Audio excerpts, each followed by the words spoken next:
All right, today we're going to start talking about nuclear chemistry, which focuses on the nucleus. And we've talked up until this point about how atoms can rearrange during a chemical change to form new compounds, new substances. Remember, we talked about that. But in nuclear chemistry, we're focused solely on the nucleus and changes to the nucleus. Protons and neutrons are either gained or lost. And as you know, when you gain or lose neutrons, that becomes an isotope. If you gain or lose protons, then you're actually changing the physical identity of the element. Okay, so atoms are converted into different elements in the process of a nuclear reaction, only focused on the nucleus. And at the same time, large energy changes are involved. Huge amounts of heat energy are released when nuclear reactions are taking place. So back in 1895, Wilhelm Röntgen, and I want you to remember that name, Röntgen. It's very important because it becomes a unit of radio activity or radiation later, discovered that invisible rays were emitted when electrons bombarded the surfaces of certain materials. So he had started to discover radioactivity. Pierre and Marie Curie, perhaps you've heard of them, did a lot more studies on it, and they actually named radiation or radioactivity. They called these particles that were emitted from the nucleus radiation. So there are three types of radiation that we're going to look at in a minute. Radioisotopes are isotopes of atoms that are unstable and therefore emit radiation. Okay, and what types of atoms are unstable depends upon where they are on the periodic table and also what ratio of neutrons to protons they have. Okay, so let's take a look real closely here at these different ratios that create different stability. And keeping in mind that if you are stable, then you are not radioactive. If elements are unstable, then they are radioactive. So if the atomic number is less than 20, so from atomic numbers 1 to 20, the most stable neutron to proton ratio is 1 to 1. So if it's anything other than 1 to 1, then that radio isotope would be radioactive. Then that element would be radioactive. So how are you going to figure out whether it's 1 to 1? Well, you have to figure out how many neutrons and how many protons and divide the two. If you get 1, then it's a 1 to 1 neutron to proton ratio. If you get anything else, then it's not, and so it's going to be unstable. It's going to be radioactive. As we go past atomic number 20, then the stable ratio is 1.5 to 1, and anything other than this ratio means that that element is radioactive. Okay, so from 1 to 20, it has to be a 1 to 1 ratio. Past 20, it's 1.5 to 1. Every single element above atomic number 83, which is bismuth, is radioactive. Okay, those are radioactive elements. So this radiation is measured in a unit called Röntgens. Sound familiar? Remember Wilhelm Röntgen, who started to discover radioactivity? So it's measured in Röntgens, and it's not Roentgens or however else you want to say it. The O is kind of silent. It's Röntgens. And damage to human tissue, how much damage is caused by radiation to your body, is measured in Röntgen equivalent man. Röntgen equivalent man, which is also known as a REM. Okay, Röntgen equivalent man, REMS. So the three types of radiation are alpha particles in order from lowest to highest energy, beta particles, and gamma rays. Those are the highest energy. Alpha particles are the same as a helium nucleus. It is not a helium nucleus. It is the same as a helium nucleus. You can't be a nucleus unless you have electrons around you. Okay, so it's not a helium atom. It's like a helium nucleus. Beta particles are medium energy. They're the mid ones, and they're kind of like electrons, and gamma rays are like light. Okay, so they're like an electromagnetic wave. Remember, we talked about the electromagnetic spectrum. So let's focus on alpha particles first. Here's your symbol. It's a 4/2 alpha. Remember, this number right here, that is the mass number. And the bottom number in these symbols is the atomic number. Okay, so that means then that if you have a mass number of 4, the total number of particles, remember mass number is protons plus neutrons, is 4. The bottom number, 2, that's the atomic number, that's the number of protons. 2 protons, okay? So if you have 4 particles total, and 2 of them are protons, how many neutrons do you have? Remember, all you have to do is subtract the atomic number from the mass number, and that gives you the number of neutrons. Okay? So a helium nucleus is 2 protons and 2 neutrons. That's what it's made up of. This is also known as an alpha particle. So during alpha emission, here's your large unstable nucleus. Remember, what makes it unstable? The fact that it's not a 1.5 to 1 neutron to proton ratio. We don't have that. That's what makes it radioactive. Okay? The whole goal is for all of these elements to become non-radioactive. Everybody wants stability in their life, and elements feel the same way. We just want to be stable. So what do? They emit particles. They change their nucleus to turn into more stable elements, or a version of themselves that's more stable. Okay?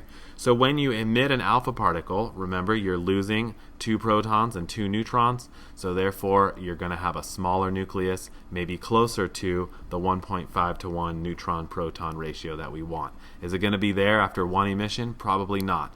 We call this a decay series. Okay? Usually these things happen in series, and it's called a decay series. So that the alpha emission, the beta emission, the gamma rays, they happen over and over and over to try and change the nucleus into something that's more stable. All right, so let's take a look at an example of an equation that you would have to write when you are showing a radioactive equation, okay, a radioactive decay.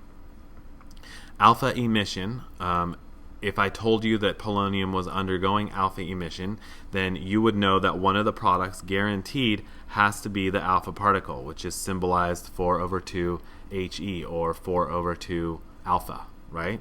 So that's one of the guaranteed particles.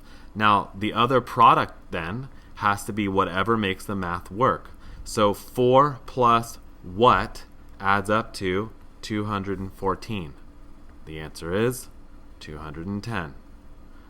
2 plus what adds up to 84? 82. Ooh, that was bad. 82. Okay? So 210 over 82, we have to look at our periodic table, and we have to find number 82. And it just so happens that element number 82 is lead. So we write the symbol for lead. And then you're done. That's it. So let's rewrite that. 214 over 84. Polonium undergoing alpha emission. This time I'll write the alpha symbol just for fun. So to make the math work, the top number, the mass number, has to be 210. The bottom number, the atomic number, has to be 82, because 82 plus 2 equals 84. 210 plus 4 equals 214. Okay, you have to make the math work. I know you're probably pretty tired after all that math, so let's take a little break here, and I want you to look at these and decide what common phrase do they represent.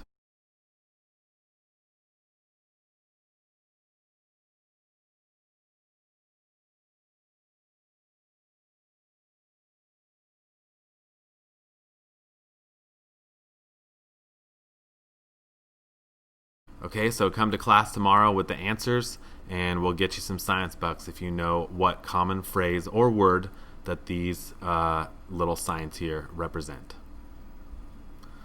Okay, so we've covered alpha particles. Let's take a look at beta particles next. Beta particles are like electrons. They're not electrons because they're not part of the atom. For it to be an electron, it has to be, remember, going around in an energy level around the atom. But it has the same size and the same charge as an electron, so we can call it an electron. Now, this is a little bit more complicated, but what happens in beta emission is that a neutron is converted into a proton and an electron, and the electron is released. So pay real close attention here to the numbers, okay? We started with 6 protons and 8 neutrons. If we undergo beta emission, one of these neutrons is going to come out, okay? So out comes the neutron. This neutron is converted into a proton and an electron, okay? The proton goes back into the nucleus, and the electron is released. This is your beta particle. So notice what happened to the number of protons. it went up because the proton went back, right? So we're adding plus one proton to the nucleus. And what happened to the number of neutrons? It went down. We lost one of them. It was converted. Okay, so if you look at the mass number is going to change by how many? If you think about it. What is the mass number? Protons plus neutrons. So if we gained a proton and lost a neutron, what is the overall mass number going to change by? The answer is 0, right? Because if you think about it, the mass number is protons plus neutrons. We lost one of those and gained one back. It's different, but since it's a total, the mass number is going to change by 0. Okay? No change to the mass number. The atomic number, on the other hand, well, look at the number of protons. Okay? The protons went from 6 to 7. So that means the atomic number went up by 1. Okay, so mass number didn't change. Atomic number went up by 1. Let's take a look at our example here for beta emission. The symbol for beta emission is 0, -1, E. Okay, your other option is 0, -1 with like a fancy B like that. Okay, that's a beta symbol. So we, again, just like before, we have to make the math work. 14 is what we're looking for. So 0 plus what makes 14? Obviously, it's 14. -1 plus what makes 6? Well, since it's negative, 7 plus -1 is what makes 6. So if we look at, again, the periodic table, now we're looking for an atomic number of 7. The atomic number of 7 is nitrogen. So that's what's going to complete this equation. Okay? So gamma ray is real simple. It doesn't change the nucleus at all. It's just a ray of energy that's released from the nucleus, and that's all you really need to know. Okay, so let's talk about the alpha particle, and for each one we want to talk about what happens to the mass number and what happens to the atomic number. Okay, so for an alpha particle, what happens to the mass number? Well, remember, an alpha particle is when 2 protons and 2 neutrons are released. So that's 4 particles leaving the nucleus. So the mass number is going to go down by 4.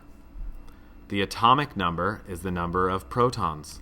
If we lose 2 protons and 2 neutrons, how much is the atomic number going to change? It's going to go down by 2 because we're losing 2 protons.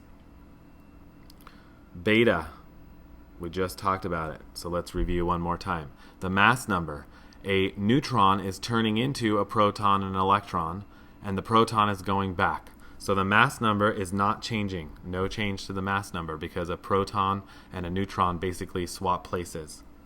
The atomic number is going to go up by 1 because we are gaining a proton. That neutron turned into a proton. And finally, gamma. Gamma is awesome because it doesn't do anything to the nucleus. Okay, it just releases a little bit of energy. Whew! You got all that? It's pretty tough. Let's take another little break.